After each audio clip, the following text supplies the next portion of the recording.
প্রিয় দর্শক, আজকের বাংলাদেশ ইউটিউব চ্যানেলের পক্ষ থেকে আপনাদের সবাইকে স্বাগতম। আশা করি সবাই ভালো আছেন এবং সুস্থ আছেন। প্রিয় দর্শক, ভিডিওটি শুরু করার পূর্বে আমি আপনাদের কাছে একটা অনুরোধ করতে চাই, যারা যারা আমার ভিডিওটি দেখবেন দয়া করে সম্পূর্ণ ভিডিওটি দেখবেন।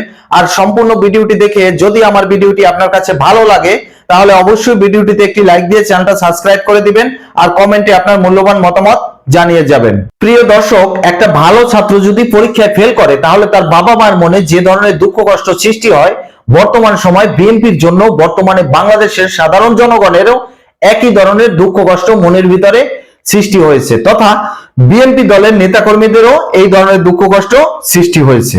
যদি বলেন কেন, তাহলে আমি এই কেনর জবাব এভাবে দেব। কারণ যদি আপনি পিছন ফিরে তাকান তাহলে দেখতে পাবেন যে আওয়ামী লীগের 17 বছর শাসন আমলে বিএনপি তাদের কোন রকমের রাজনৈতিক কার্যকলাপ করার সুযোগ পায় না, এবং বিএনপি এই 17 বছর শাসন আমলে যেই 3টা নির্বাচন হয়েছে সেই 3টা নির্বাচনের 2টা নির্বাচনেই বিএনপি অংশগ্রহণ করে না। বাংলাদেশের 12টা বছর বিএনপি রাজনীতি থেকে দূরে আছে। বিএনপির জনগণ তথা বিএনপির যে 35% ভোট আছে সেই ভোটাররা রাজনীতি থেকে দূরে আছে। কিন্তু 5ই আগস্ট শেখ হাসিনা সরকারের পতনের পরে বাংলাদেশের বিএনপির এই সকল জনগণ ভাবছিল যে অন্তত এবার বিএনপি বাংলাদেশের ক্ষমতায় আসতে পারবে এবং একটা নির্বাচন খুব তাড়াতাড়ি হতে যাচ্ছে। কিন্তু তার পরবর্তীতে যে আমাদের অন্তর্বর্তী সরকার গঠিত হলো এবং অন্তর্বর্তীকালীন সরকারের যে প্রধান উপদেষ্টা আমাদের ডক্টর মোহাম্মদ ইউনূস সাহেব, তিনি বর্তমান সময় তার মনে এ ধরনের লোভ বা লালসার সৃষ্টি হয়েছে যে তিনি অন্তত আরো 5 কিংবা 10 বছর বাংলাদেশের ক্ষমতায় থাকতে চান। কারণ ক্ষমতা এমন একটা জিনিস যেটা আপনার কাছে গেলেও আপনার মনের ভিতরে এই ধরনের লোভ বা মোহ সৃষ্টি হয়ে যাবে। প্রিয় দর্শক, আমাদের প্রধান উপদেষ্টার এই লোভ বা মোহ সৃষ্টি হওয়ার পিছনে তার কিছু ইন্ধনদাতাও আছে। এই ইন্ধনদাতারা কারা? এই ইন্ধনদাতারা হচ্ছে তার নিজস্ব একটি রাজনৈতিক দল আছে, যেই রাজনৈতিক দল আপনারা ইতিমধ্যেই জানেন, যেটার নাম এনসিপি, এবং অপরটি হচ্ছে তাকে সমর্থন করে এমন একটি রাজনৈতিক দল যার নাম জামাত ইসলাম। কিন্তু আপনারা আমার কথা শুনে হাসবেন যে এই জামাত ইসলামও তাদের নিবন্ধন ফিরে পায় নাই এবং এনসিপিও তাদের দলীয় নিবন্ধন এখন পর্যন্ত করাইতে পারে নাই। তাহলে এমন দুইটা রাজনৈতিক দলের সমর্থনে আমাদের প্রধান উপদেষ্টা বর্তমান সময় নির্বাচনটাকে পিছিয়ে দিচ্ছেন এবং বাংলাদেশে তিনি দীর্ঘকালীন সময় শাসন করার জন্য, শাসন ক্ষমতা হাতিয়ে নেওয়ার জন্য বর্তমান সময় নির্বাচনটাকে নিয়ে যে ঘোলা পানিতে নাড়ছে সেটা বিএনপি খুব ভালোভাবে বুঝে গেছে। এখন আপনারা একটু পিছনে ফিরে তাকান। আওয়ামী লীগের আমলে 12 বছর বিএনপি রাজনীতিতে আসতে পারে নাই। আওয়ামী লীগ সরকারের পতন হলো, ঠিক এখন আবার অন্য এক অন্তর্বর্তীকালীন সরকার সে নির্বাচনকে নিয়ে এভাবে ছেলে খেলা খেলছে। তাহলে বিএনপির এখন কি করণীয় আপনি আমাকে বলে দিতে পারেন, অথবা আপনি কমেন্ট করে জানান। যদি তারেক রহমান সাহেব আমার এই খবরটি দেখে থাকেন তাহলে তিনি আমার খবর দেখে এটা অনুধাবন করতে পারবেন আমি বর্তমান সময় যেই কথাগুলো বলছি এটা তার একদম মনের কথা। এখন বর্তমান সময় বিএনপির সামনে সমস্ত পথ অবরুদ্ধ অবস্থায় আছে, শুধুমাত্র একটা পথ খোলা আছে। সেই পথের নাম হলো রাজপথে নেমে আন্দোলন করতে হবে।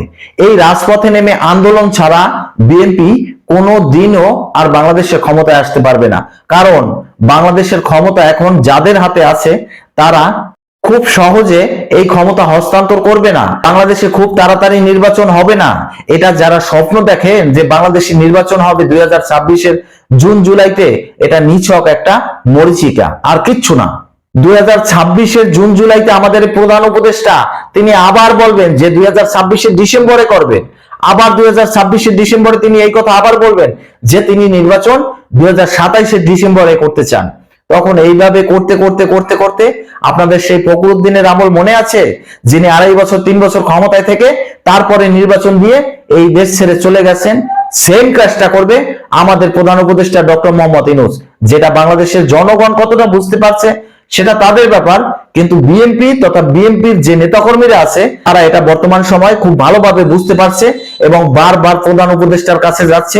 প্রধান উপদেষ্টা নিজস্ব বাসভবন যমুনায় গিয়ে বারবার বৈঠক করতেছে, নির্বাচনী রোড ম্যাপ চাইতেছে, নির্বাচনের এক্সাক্ট তারিখ চাইতেছে, কিন্তু আমাদের প্রধান উপদেষ্টা তাদের সুস্পষ্টভাবে কোনো উত্তর দিচ্ছেন না এবং এবং নির্বাচন নিয়ে তিনি যে সকল মন্তব্য করতেছেন সেটা সম্পূর্ণই একটি ঘোলাসা ধোঁয়াশাযুক্ত মন্তব্য, যেটার কোনো স্বচ্ছতা নাই, যার জন্য বাংলাদেশের এই জাতীয়তাবাদী দল বিএনপি বর্তমান সময় একমাত্র পথ তাদের পক্ষে খোলা আছে, যেটা রাজপথে নেমে আন্দোলন। এছাড়া তাদের সামনে আর কোনো পথ খোলা নাই। এবং এই আন্দোলন করতে বর্তমান সময় বিএনপি একা যদি রাজপথে নামে তাহলেও রাজপথে টিকতে পারবে না, কারণ আমাদের প্রধান উপদেষ্টার বিভিন্ন অঙ্গ সাংগঠনিক দল আছে, তাদের মধ্যে অন্যতম এনসিপি, দ্বিতীয় নম্বরে আছে জামাত ইসলাম, 3 নম্বরে আছে ডাকসুর কিছু সদস্য, এবং ডাকসুর যে সকল কমিটিতে যারাই আছেন, তারেক রহমান বলেন, ভিপি নূর বলেন, তারা তলে তলে আমাদের এই প্রধান উপদেষ্টাকে সমর্থন করেন।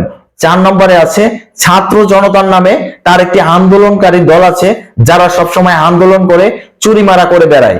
এই ছাত্র জনতার তার একটি দল আছে। অতএব বর্তমান সময় আমাদের প্রধান উপদেষ্টা বাংলাদেশের 3 থেকে 4 ধরনের জনগণ নিয়ে বর্তমানে একটা শক্তিশালী অবস্থানে অবস্থান করছে। এই সময় বিএনপি যদি আন্দোলন করতে হয় তাহলে অবশ্যই আওয়ামী লীগকে সাথে নিয়ে যদি রাজপথে নামে তাহলে বিএনপি সে আন্দোলনে সফলতা হবে। সরকার গঠন করতে পারবে কিনা সেই কথা আমি বলতে পারি না, অন্তত বাংলাদেশের নির্বাচনের ব্যবস্থা করতে পারবেন। হ্যাঁ, বর্তমান সময় আওয়ামী লীগ তথা বিএনপি দুজনই 50-50 চান্সে আছেন, যে কোনো দল সরকার গঠন করতে পারেন। যদি এক দল 140 সিট পায়, অপর দল 160 সিট পেয়ে বাংলাদেশের সরকার গঠন করবে। এতটুকুই ডিফারেন্স, যে এক দল সরকার গঠন করবে আর এক দল বিরোধী দল থাকবে। বর্তমানে আওয়ামী লীগ এবং বিএনপি যদি এই সমঝোতা করে নেয় তাহলে ঠিক আছে, তাহলে বাংলাদেশ আবার ঘুরে দাঁড়াতে পারবে, বাংলাদেশের নির্বাচন হবে, বাংলাদেশের জনগণের সুখ শান্তি ফিরে আসবে। কিন্তু যদি এটা না হয় তাহলে বাংলাদেশের অবস্থা করুণ হবে। এর কারণ হচ্ছে বর্তমানে আমাদের দেশে যে অন্তর্বর্তীকালীন সরকার আছে, সেই সরকারের প্রধান, যিনি আমাদের প্রধান উপদেষ্টা ডক্টর মোহাম্মদ ইউনূস, তার সাথে বর্তমানে বিদেশের কোন দেশ কোন রকমের উন্নয়ন প্রকল্প বলেন বা সাহায্য সহযোগিতা বলেন বা ব্যবসা বাণিজ্যিক চুক্তি বলেন, কোনোটা করতে রাজি নাই। কারণ তারা একটা কথাই বলছে, যারাই বাংলাদেশের ব্যবসা বাণিজ্যের সাথে যুক্ত, যারাই বাংলাদেশের বিভিন্ন উন্নয়ন অবকাঠামোর সাথে যুক্ত, যেই সব দেশ বাংলাদেশকে একটি উন্নয়নশীল দেশে পরিণত করার জন্য সর্বাত্মকভাবে সাহায্য সহযোগিতা করে যাচ্ছে, তারা কেউ বর্তমানে এই প্রধান উপদেষ্টাকে সমর্থন করছে না। তারা একটা কথাই বলছে, যদি বাংলাদেশে কোনো নির্বাচিত সরকার আসে তখন তারা সেই নির্বাচিত সরকারের সাথে বাংলাদেশের উন্নয়ন অবকাঠামো তথা ব্যবসা বাণিজ্যের চুক্তি স্বাক্ষরিত করবে। এজন্য বর্তমান সময় বাংলাদেশের এই অস্থিতিশীল অবস্থা, এটা জনগণ খুব ভালোভাবে বুঝে গেছে। বাংলাদেশের জনগণের একটা স্লোগানই, সেটা হচ্ছে ইউনূস হটাও দেশ বাঁচাও। কারণ বর্তমান সময় আমাদের প্রধান উপদেষ্টা ডক্টর মোহাম্মদ ইউনূস, তিনি যে ক্ষমতায় আছেন, বাংলাদেশের জনগণকে কোনো রকমের কোনো উন্নয়ন অবকাঠামো বলেন বা তাদের জীবনযাত্রার মান বলেন, অথবা তাদের দ্রব্যমূল্যের দাম কমানো বলেন, অথবা তাদের জীবনের নিরাপত্তা বলেন, কোনো কিছুই দিতে পারে নাই। সবকিছুতে ব্যর্থ হচ্ছেন আমাদের এই অন্তর্বর্তীকালীন সরকারের প্রধান উপদেষ্টা ডক্টর মোহাম্মদ ইউনূস। এটা জনগণ এখন বর্তমানে যেই সকল সামাজিক গণমাধ্যম আছে অথবা যেই সকল নিউজ কর্মী আছে, গণমাধ্যম কর্মী আছে, তাদের মাইক্রোফোনের সামনে যদি কোনো সাধারণ জনগণের কথা শোনেন তাহলে একটা কথাই বলবে, তারা আর এই ইউনূস সরকারের মুখ দেখতে চায় না। তারা বাংলাদেশের ছাত্র সমন্বয়ক নামে এইসব কুলাঙ্গারদের আর মুখ দেখতে চান না। বর্তমান সময়ে তারা আওয়ামী লীগ না হয় বিএনপির হাতে বাংলাদেশের শাসনভার বা বাংলাদেশের ক্ষমতা দেখতে চায়। এটা সাধারণ জনগণের প্রত্যাশা, এটা সাধারণ জনগণের মনের আশা। কারণ জনগণ যদি রাজপথে নেমে পড়ে তখন পালিয়েও কুল পাবেন না। যেই লোক বাংলাদেশের 17 বছর একটানা ক্ষমতায় ছিল, তারই পালিয়ে যেতে হয়েছে, আপনি কোনো কিছু না। অতএব আপনি নির্বাচনটা দিয়ে দেন, নির্বাচনের রোড ম্যাপ ক্লিয়ার করেন, নির্বাচন নিয়ে এসব ধোঁয়াশামূলক খেলা খেললেন না। এজন্য বর্তমান সময় জনাব তারেক রহমানও কঠিন হুঙ্কার দিলেন এবং বিএনপির যেই সকল উচ্চ পর্যায়ের নেতাকর্মী আছে তথা বিএনপির অঙ্গ সংগঠনের যেই সকল নেতাকর্মী আছে সবাইকে তিনি মাঠে নামার জন্য ডাক দিলেন। এবং যতদিন পর্যন্ত এই অন্তর্বর্তীকালীন সরকারের প্রধান আমাদের ডক্টর মোহাম্মদ ইউনূস সাহেব তিনি নির্বাচনী রোড ম্যাপ ক্লিয়ার না করবেন, নির্বাচনের এক্সাক্ট তারিখ না দিবেন, ততদিন পর্যন্ত বিএনপি রাজপথে থেকে আন্দোলনের নামে বিএনপি সমস্ত ধরনের কর্মসূচি পালন করার জন্য প্রস্তুত হয়ে গেছে। অতএব বর্তমান সময় বাংলাদেশের যেই ক্রান্তিকাল আসতেছে, এক আন্দোলন করে বাংলাদেশের অবস্থা এই, বর্তমান সময় আর এক আন্দোলন যদি হয় তাহলে বাংলাদেশের অবস্থা কি হবে, বাংলাদেশের অর্থনীতিতে ভাটা পড়ে যাবে। প্রিয় দর্শক, এই খবরটি সর্বোচ্চ পরিমাণে শেয়ার করে দিবেন নিজ দায়িত্বে, কারণ বাংলাদেশ এখন খুবই খারাপ সময়ের ভিতর দিয়ে পার করতেছে। আপনি যদি একটু তাকান তাহলে দেখতে পাবেন বাংলাদেশ যে কোনো সময় যে কোনো দেশের সাথে যুদ্ধে জড়িয়ে যেতে পারে। সেটা ভারতের সাথেও হতে পারে, সেটা মায়ানমারের সাথেও হতে পারে। কারণ ভারত তাদের যে সকল বর্ডার এরিয়া আছে, সেভেন সিস্টার তথা চিকেন নেকের উপরে রাশিয়ার S-400 প্রতিরক্ষা যে অস্ত্র আছে সেটা মোতায়েন করেছেন এবং যুদ্ধ বিমান মোতায়েন করেছেন।